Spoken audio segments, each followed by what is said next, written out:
Welcome to episode number 18. I'm CJ Werleman. Thank you for joining us. This week we examine one of the least discussed aspects of global terrorism, namely the sponsorship of terrorist groups in Pakistan and Afghanistan by the Indian state. But first, a quick reminder, hit the subscribe button below so you don't miss out on any future episodes.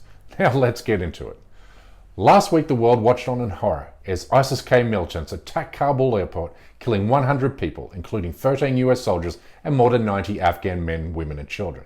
It's hard to imagine a more grotesque and cowardly act of violence, and I say that as someone who has witnessed a twin suicide bomb attack in Indonesia 16 years ago. But now the United States has a new enemy, ISIS-K, and it has already carried out a pair of drone strikes against the extremist group, including one that killed the planner of the Kabul attack and another that killed 10 Afghan civilians from a single extended family.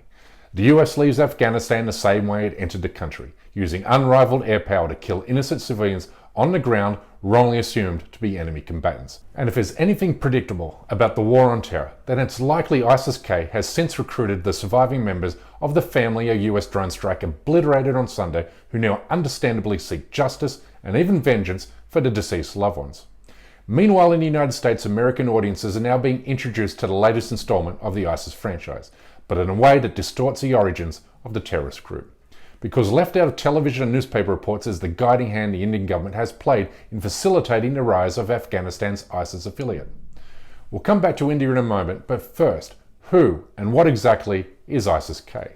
They are the Islamic State Khorasan province, which was officially founded in January 2015 by former members of the Pakistani Taliban and other Salafist militant groups in Nangarhar province. These are people who see themselves as neither Afghan nor Pakistani, and they report to the Islamic State's core leadership in Iraq and Syria.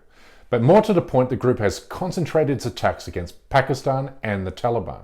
In fact, ISIS-K has carried out roughly 4,000 attacks in Afghanistan and more than 1,500 in Pakistan during the past 5 years. What's also revealing is that more than 80% of ISIS-K attacks in Pakistan have occurred in the province of Balochistan, where it has carried out roughly 2 suicide bombings per month for the past 5 years. But its objectives and targets differ in each country. For example, whereas ISIS-K mostly strikes non-state targets in Afghanistan, including the Taliban and Shia Muslims, the group almost exclusively targets the government and military in Pakistan. In other words, ISIS-K aims to create a caliphate in Central Asia by destroying the nation of Pakistan and the Afghan Taliban. Wait a minute. Who else would love nothing more than to see the Taliban vanquished and the Pakistani state set alight in perpetual flames? Well, that would be the Indian government, which ranks defeating the Taliban and destabilizing Pakistan among its top 5 foreign policy objectives. I mean, talk about a match made in heaven. It's almost like ISIS-K has been custom designed as an instrument of war for the Indian state. You know, plausible deniability and all that good stuff. Now I know what you're thinking, that just because the objectives of ISIS-K so happen to align with the Indian government does not demonstrate evidence of cooperation or support. Okay, so let's travel back to 2011, when former US Secretary of Defense Chuck Hagel told an audience at Cameron University that the United States government has long recognized India to be a sponsor of terrorism in Pakistan and Afghanistan. Play the clip. Is the other piece of this. India, for some time, has always used Afghanistan as a second front, and India has, for over the years, financed problems for Pakistan on that side of the border, and you can carry that into many dimensions. You just heard India's #1 military ally acknowledge, and I quote, "India has always used Afghanistan as a second front and has financed problems for Pakistan on that side of the border," end quote. And by problems, he specifically means Islamic extremist groups, such as the Pakistani Taliban, whose members later founded ISIS-K. So, if your next question is why does India finance terrorist activities on either side of the Afghan-Pakistan border, then I'll tell you right here, right now. It's because by keeping Pakistan's western border in flames, the Pakistani military is forced to focus its energy and resources there, instead of its eastern border where Indian and Pakistani interests collide, particularly in Kashmir. In 2017, a former spokesperson for the Pakistani Taliban provided evidence for how Indian and Afghan government intelligence agencies provided the militant group funds and other forms of assistance to carry out attacks in Pakistan.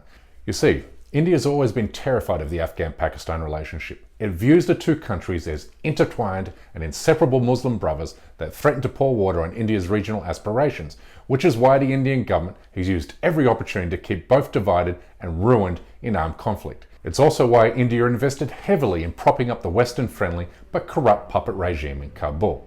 It views the Afghan Taliban to be inextricably tied to Pakistan. So when we bring this back to ISIS-K, we also know the terrorist group is tied to militant groups in Balochistan, including the Pakistani separatist group, the Balochistan Liberation Army. Well, I'm about to show you retired Indian military officer Major Gaurav Arya, who boasts about his links to BLA and other terrorist organizations in Pakistan, and the control and influence the Indian intelligence agencies have over them. Play the clip. साहब ने बात करी बुक्ति की। इस phone में बुक्ति, मरी, mangle, कौन से सरदार का नंबर चाहिए मुझे बोलो, मैं दूंगा बलोचिस्तान में लोकेशन के साथ। व्हाट्सएप कर दूंगा, आपका नंबर है मेरे पास। I will WhatsApp you the number. उसके लिए मैं ये बताना चाहता हूं कि जो कर रहे हो ना कश्मीर में, जो कर रहे हो ना कश्मीर में, जो कर रहे हो ना कश्मीर में। And now, here's the former Indian Defence Minister admitting the Indian military uses terrorist groups in Pakistan as a counter-terrorism strategy, saying, and I quote, "We have to use terrorists to neutralise terrorists," end quote. 1 year later, an Indian naval commander confessed in front of a Pakistani judge and jury to coordinating terrorist attacks on Pakistani soil in March of 2016. A book by Indian journalist Yatish Yadav reveals how India's intelligence agencies have not only carried out attacks and operations in Afghanistan and Pakistan, but also in Sri Lanka, UK and Europe. Last year, Pakistan's foreign minister, along with the head of the Pakistani armed forces, presented the international community with a trove of evidence illustrating how Indian intelligence agencies finance and support Islamic terrorist groups in their country and Afghanistan.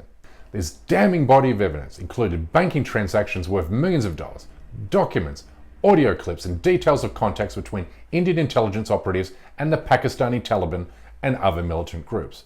Together, this constitutes irrefutable evidence that the Indian state is a direct sponsor of terrorism in Central Asia. This reality further exposed in a recent investigation by BuzzFeed News, which revealed how many of the world's largest banks are moving trillions of dollars worth of suspicious transactions on behalf of drug cartels, money launderers, and you guessed it, terrorist groups.